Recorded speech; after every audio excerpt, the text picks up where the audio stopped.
Assalamualaikum warahmatullahi wabarakatuh. Selamat pagi. Sebelumnya saya ucapkan selamat datang dan terima kasih kepada Bapak Maktum selaku dosen pengampu mata kuliah Teori Ekonomi Mikro Islam. Dan tak lupa juga saya ucapkan selamat pagi dan selamat bergabung kepada teman-teman dari kelas 3C yang telah menyempatkan waktunya untuk menyimak penyampaian materi dari kelompok kami pada pagi hari ini. Sebelumnya izinkan saya memperkenalkan anggota dari kelompok kami. Kelompok kami beranggotakan 3 orang. Yang pertama, Ahmad Rizky, yang kedua Zahratul Fitria, dan yang terakhir saya sendiri Nur Ainia. Baik, pada kesempatan kali ini kelompok kami akan menjelaskan mengenai perilaku konsumsi dalam skala nilai Islam dan perbandingannya dengan sumber konvensional. Adapun beberapa subbab materi yang akan dibahas oleh kelompok kami, yakni yang pertama ada perilaku konsumsi dalam Islam, yang kedua pilihan dalam konsumsi, yang ketiga perilaku konsumsi dalam Islam, yang keempat perbedaan kebutuhan dan keinginan, yang kelima etika konsumsi, yang keenam teori permintaan dan elastisitas, dan yang terakhir yakni faktor yang mempengaruhi permintaan. Baik, langsung saja untuk materi yang pertama akan dijelaskan oleh rekan saya. Selanjutnya yaitu perilaku konsumsi dalam Islam. Yang pertama yaitu ada teori perilaku konsumen dalam ekonomi Islam. Maksudnya yaitu pada kenyataannya kepuasan dan perilaku konsumen dipengaruhi oleh nilai guna atau utility barang dan jasa yang dikonsumsi. Kemampuan barang dan jasa untuk memuaskan kebutuhan dan keinginan konsumen. Adapun yang mempengaruhi perilaku konsumen, yang pertama yaitu ada pengaruh kebudayaan yang mencangkup kultur, subkultur, dan kelas sosial. Yang kedua yaitu ada pengaruh sosial yang mencakup kultur rujukan, keluarga, peran, dan status sosial. Yang ketiga yaitu ada pengaruh personal yang mencangkup usia, tahap daur hidup, jabatan, keadaan ekonomi, gaya hidup, kepribadian, dan konsep diri. Yang terakhir yaitu ada pengaruh psikologi yang mencangkup motivasi, persepsi, learning, kepercayaan, dan sikap. Kemudian yaitu teori perilaku konsumen dalam ekonomi konvensional. Teori perilaku konsumen mempelajari bagaimana manusia memilih di antara berbagai pilihan yang dihadapinya dengan memanfaatkan sumber daya yang dimilikinya. Teori perilaku rasional dalam paradigma ekonomi konvensional didasari pada prinsip-prinsip dasar utilitarianisme.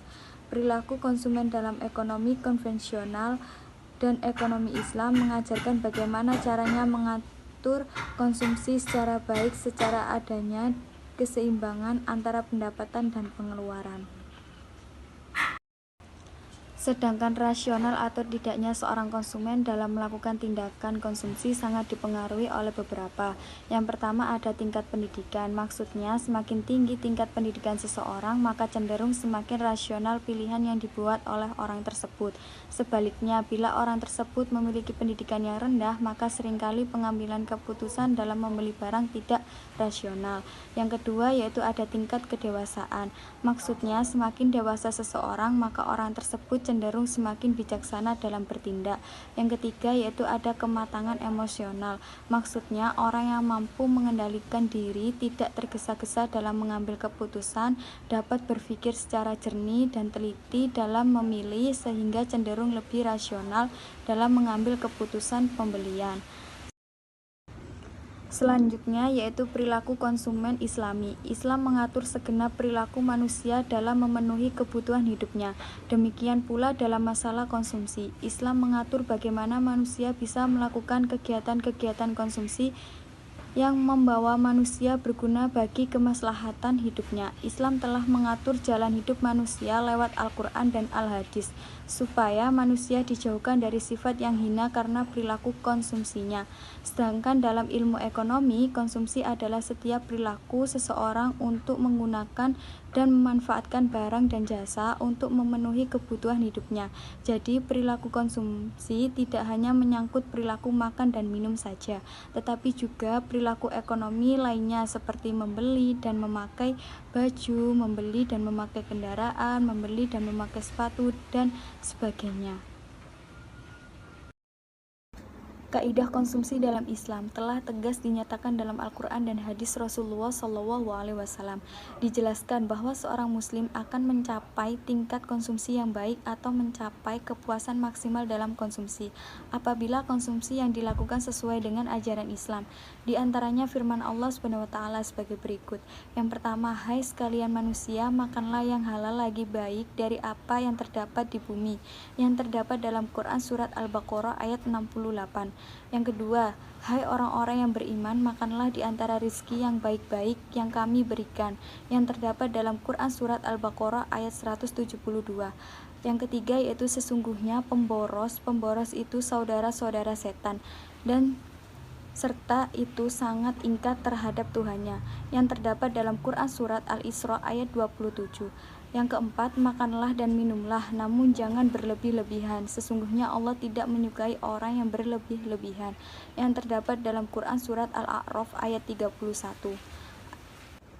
Adapun hadis Rasulullah SAW yang memberikan petunjuk dan arahan kepada umat muslim dalam melakukan konsumsi. Di antaranya, yang pertama, makanlah, minumlah, berpakaianlah, dan bersedekahlah tanpa kecongkak dan berlebih-lebihan, karena sesungguhnya Allah suka melihat nikmatnya atas hambanya. Hadis riwayat Ahmad nomor 6408. Yang kedua, jauhilah olehmu berfoya-foya karena hamba-hamba Allah, atau yang taat itu bukanlah orang-orang yang berfoya-foya. Hadis riwayat Ahmad dan Baihaqi. Ayat-ayat Al-Quran dan hadis Rasulullah SAW di atas dapat dijadikan dasar dan rujukan dalam membangun teori konsumen atau secara umum, dan kepuasan konsumsi serta rasionalitas konsumsi atau khusus dalam Islam. Kepuasan optimal dapat diketahui dari perintah hadis Nabi, yaitu untuk berhenti makan sebelum kenyang. Baik, selanjutnya kita memasuki materi pilihan dalam konsumsi. Akan tetapi di sini kita akan lebih membahas kepada kriteria konsumsi dalam Islam.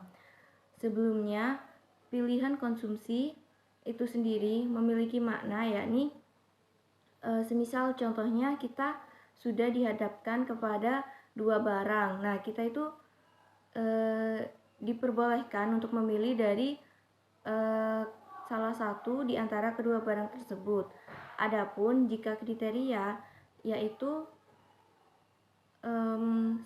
beberapa poin-poin menuju untuk menentukan pilihan tersebut. Jadi di sini kami akan lebih membahas kriteria konsumsi dalam Islam, atau dalam artian langkah-langkah dalam menentukan pilihan dalam konsumsi itu sendiri. Adapun di bawah ini adalah beberapa kriteria konsumsi dalam ekonomi Islam. Yang pertama, jenis barang yang dikonsumsi adalah barang yang baik dan halal. Yang kedua, kemanfaatan atau kegunaan barang yang dikonsumsi. Artinya lebih memberikan manfaat dan jauh dari merugikan baik dirinya maupun orang lain. Selanjutnya, kuantitas barang. Kuantitas barang yang dikonsumsi tidak berlebihan dan tidak kurang, tapi pertengahan, dan ketika kekurangan harus sabar dan merasa cukup dengan apa yang dimilikinya. Selanjutnya, memperhatikan prioritas konsumsi, di antaranya daruriyah, hajiyah, dan takmiliyah. Manusia tidak boleh terjerumus dalam kondisi besar pasak daripada tiang. Untuk materi yang selanjutnya yakni mengenai perbedaan kebutuhan dan keinginan. Nah, mungkin di sini teman-teman masih bingung gitu membedakan antara kebutuhan dan keinginan. Baik, selanjutnya di sini kita akan membahas apa itu kebutuhan dan keinginan, agar dari teman-teman sendiri lebih memahami mengenai hal kebutuhan dan keinginan. Islam memperbolehkan seseorang muslim untuk menikmati berbagai karunia Allah Subhanahu wa taala yang telah disediakan untuk makhluknya di langit dan di bumi. Namun, pembolehan ini dibatasi dengan tidak melampaui batas kewajaran yang menjurus kepada pemborosan. Konsumsi Islam harus menjadikan seorang muslim ingat kepada Yang Maha Pemberi rizki, tidak boros dan tidak kikir, dan juga pula tidak memasukkan ke dalam mulutnya dari sesuatu yang haram. Konsumsi Islam akan menjauhkan seseorang muslim dari sifat egois, sehingga akan menafkahkan hartanya di jalan Allah Subhanahu wa taala dalam rangka mendekatkan diri kepada penciptanya. Sedangkan secara umum dapat dibedakan antara kebutuhan dan keinginan sebagaimana dalam tabel berikut. Yang pertama, perbedaan dari kedua hal ini bisa dilihat dari karakteristik. Yang pertama, konsumsi dalam Islam bersumber dari fitrah manusia yang suci yang bersumber dari aturan-aturan agama. Aturan-aturan ini mengatur apa yang diperbolehkan dan apa yang dilarang, bukan berdasarkan hasrat atau nafsu. Kalau manusia melakukan kegiatan konsumsi berdasarkan nafsu, maka nafsu akan cenderung untuk menolongnya kepada kejelekan. Sebaliknya, ketika apabila berdasarkan fitrah, maka fitrah akan mendorongnya kepada kebaikan. Selanjutnya, kita memasuki materi etika konsumsi. Jadi, dalam hal berkonsumsi juga kita ada etika-etika yang perlu kita pahami. Etika Islam dalam hal konsumsi adalah sebagai berikut. Yang pertama, tauhid atau unity, dalam arti lain kesatuan. Nah, dalam perspektif Islam, kegiatan konsumsi dilakukan dalam rangka beribadah kepada Allah Subhanahu wa taala sehingga senantiasa berada dalam hukum-hukum Allah atau syariah. Yang kedua, adil atau equilibrium, dalam artian keadilan. Islam memperbolehkan manusia untuk menikmati berbagai karunia kehidupan di dunia yang disediakan oleh Allah. Selanjutnya, free will atau kehendak bebas. Alam semesta adalah milik Allah Subhanahu wa taala yang memiliki kemahakuasaan atau kedaulatan sepenuhnya dan kesempurnaan atas makhluk-makhluknya. Selanjutnya, amanah, responsibility atau pertanggungjawaban. Manusia adalah khalifah, pengemban amanah Allah. Halal dalam kerangka acuan Islam, barang-barang yang dapat dikonsumsi hanyalah barang-barang yang menunjukkan nilai-nilai kebaikan, kesucian, keindahan, serta akan menciptakan kemaslahatan untuk umat baik secara material maupun spiritual. Sederhananya, Islam sangat melarang perbuatan yang melampaui batas atau israf, termasuk pemborosan dan berlebih-lebihan, yakni membuang-buang harta dan menghambur-hamburkannya tanpa faedah serta manfaat dan hanya memperturutkan nafsu semata. Mungkin cukup sekian penjelasan dari saya. Untuk materi selanjutnya akan dilanjutkan oleh rekan saya. Teori permintaan dan elastisitas. Teori permintaan menerangkan tentang ciri hubungan antara jumlah permintaan dan harga. Kurva permintaan adalah suatu kurva yang menggambarkan sifat hubungan antara harga suatu barang tertentu dengan jumlah barang tersebut yang diminta para pembeli. Dalam menganalisis permintaan perlu disadari perbedaan antara dua istilah, yaitu permintaan dan jumlah barang yang diminta. Permintaan adalah keseluruhan dari kurva permintaan. Jadi, maksudnya permintaan menggambarkan keadaan keseluruhan dari hubungan antara harga jumlah permintaan. Sedangkan jumlah barang yang diminta dimaksudkan sebagai banyaknya permintaan pada suatu tingkat harga tertentu. Berikut tabelnya. Salah satu keadaan di tabel tersebut adalah keadaan P yang menggambarkan bahwa pada harga 5.000 jumlah buku tulis yang diminta sebanyak 200 unit, dan ketika titik S yang menggambarkan bahwa harga 2.000 jumlah buku tulis yang diminat atau diminta sebanyak 1.200 unit. Analisis elastisitas permintaan telah banyak memberikan tuntunan kepada para manajer perusahaan dalam menentukan strategi pemasaran, pemilihan teknik promosi maupun penentuan harga. Elastisitas harga permintaan mengukur seberapa banyak kuantitas permintaan atau suatu barang, perubahan mengikuti perubahan harga barang tersebut.